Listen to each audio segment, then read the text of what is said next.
আসসালামু আলাইকুম, hello everyone, সবাই কেমন আছেন? সবাইকে নতুন একটি ভিডিওতে আবার অনেক স্বাগতম জানাই। আজকের ভিডিওটা মূলত 10তম রোজা নিয়ে। আমি 10তম রোজায় কী করলাম, কী সারাদিন করলাম সবই এই ভিডিওতে আপনারা দেখতে পাবেন।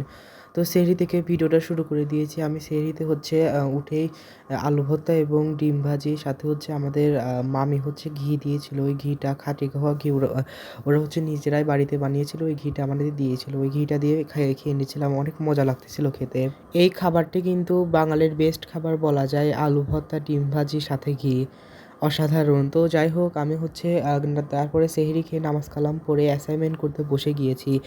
এই অ্যাসাইনমেন্টটা মূলত লাস্ট ডে ছিল কালকে, কিন্তু এত যে অ্যাসাইনমেন্ট ছিল যে রোজা রেখে এই এত অ্যাসাইনমেন্ট করা যায় না আসলে। ইফতারের পর মনে হয় কি একটু রেস্ট করি, আবার সারাদিন রোজা রেখে এত ক্লান্ত সহ্য করে এরকম অ্যাসাইনমেন্ট করা যায় না। যাই হোক, আজকে লাস্ট ডে ছিল কালকে, কিন্তু আমি আজকে সকাল সকাল উঠে অ্যাসাইনমেন্টটা করার চেষ্টা করেছি, কারণ আমার একটু পরেই কোচিং আছে। আজকেই জমা দেওয়া লাগবে, না হলে তো আর জমা নিবি না, এত কষ্ট করে লাভ কী। তারপরে অ্যাসাইনমেন্ট করে আমি একটু ছাদে গিয়েছিলাম পরিবেশটা উপভোগ করার জন্য। ভালোই লাগতেছিল, একটু সকাল সকাল ঠান্ডা ঠান্ডা। তারপরে আমি নিচে চলে যাচ্ছিলাম, নিচে দিয়ে দেখি যে আমাদের সিঁড়িতে এত সুন্দর একটা রোদ এসে পড়েছে, দেখতেই অপূর্ব সুন্দর লাগছে ক্যামেরাতে, আরও বেশি সুন্দর লাগতেছিল বাস্তবে। তারপরে আমি এখানে আমাদের সিঁড়ির জানালা খুলে দিচ্ছিলাম হাওয়া বাতাস আসার জন্যে।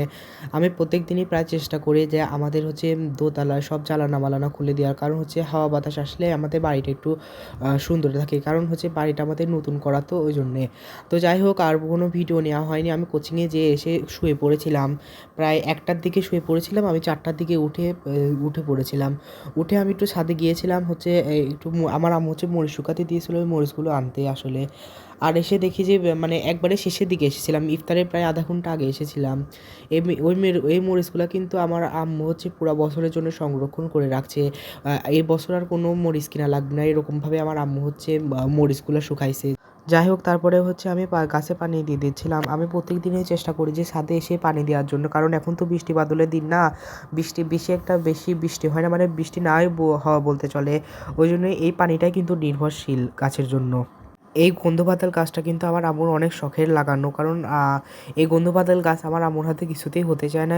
অনেক কষ্টের পর এবার পুদিনা এই গন্ধপাতালের গাছটা হয়েছে।